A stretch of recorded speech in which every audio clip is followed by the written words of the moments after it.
What do you say to people like me in sort of the millennial demographic who feel like they can never afford to buy a home? And I leave LA. Oh, yeah, sorry. exactly. Yeah. And I have a steady job. Come to Vegas. Everyone can afford property in Vegas. So the thing is, it's very expensive out there. Yes, and you guys have noticed. Have you been house hunting? Have you guys noticed that there are a lot of investors out there that are scooping up properties before you get a chance to put an offer in? It happens in every city. It's not just LA. It's not just Vegas where we are, or we're from in Vancouver. If you watch the shows, if you watch Property Brothers.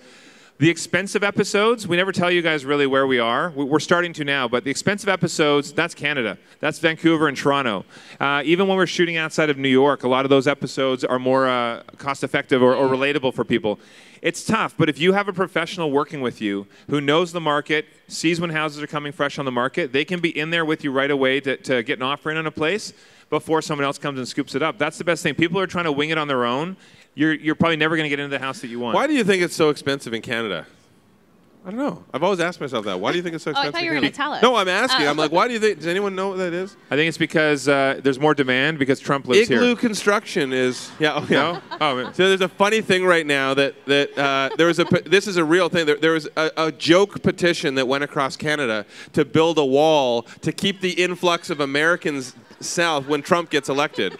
So this actually got 150,000 signatures on this joke petition. If you actually, we were just for fun. We went on Google, and one of the highest searched in the last few weeks, one of the highest searches that they've had is U.S. immigrating to Canada. And it's kind of funny. It's good. Anyway, side note. But if you're looking at the different cities that you're in and you're trying to get into property, you have to be organized. When we have clients that say to us that they are wanting to get out there and look at houses, but they haven't pre-qualified for what they can borrow yet. They haven't looked at what they can afford for a mortgage. Don't waste your time, because you might be looking at houses that are too expensive for you. You may be looking at houses that are not even up to what you can afford. So, but that's what you do. The whole premise of Property Brothers, you show them a house that they cannot afford. And then they're By the really way, sad. I hate that part of the show. That is my least favorite, because how mean is that? Oh my gosh, this is perfect. This is I have this you've always hairless wanted. cat. I pet my hairless cat, and I cackle when I show the clients at home. It's ridiculous. So it is actually getting almost impossible to find anybody who has not seen the show.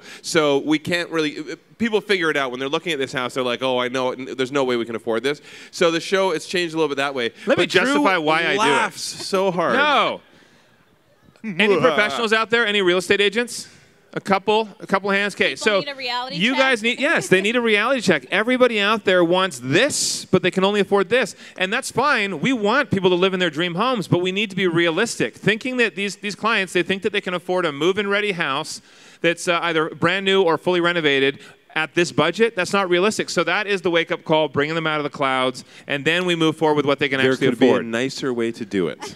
I'm still a jerk, but that's my justification. Show of hands, how many people think Drew's a jerk that way? How many people relate and are like, that's awesome? I love the rest of you. Yes. Anyway. I like to add drama to a show. You know what's funny, actually, too, when you watch Property Brothers? So we can fix anything in a house. Yes, any major renovation you do, even on your own outside the show, any major renovation you do, you will always come across a problem. If somebody says they did a big reno and they never had a problem, they're lying to you. There is always something. You just hope that it's something small you can deal with.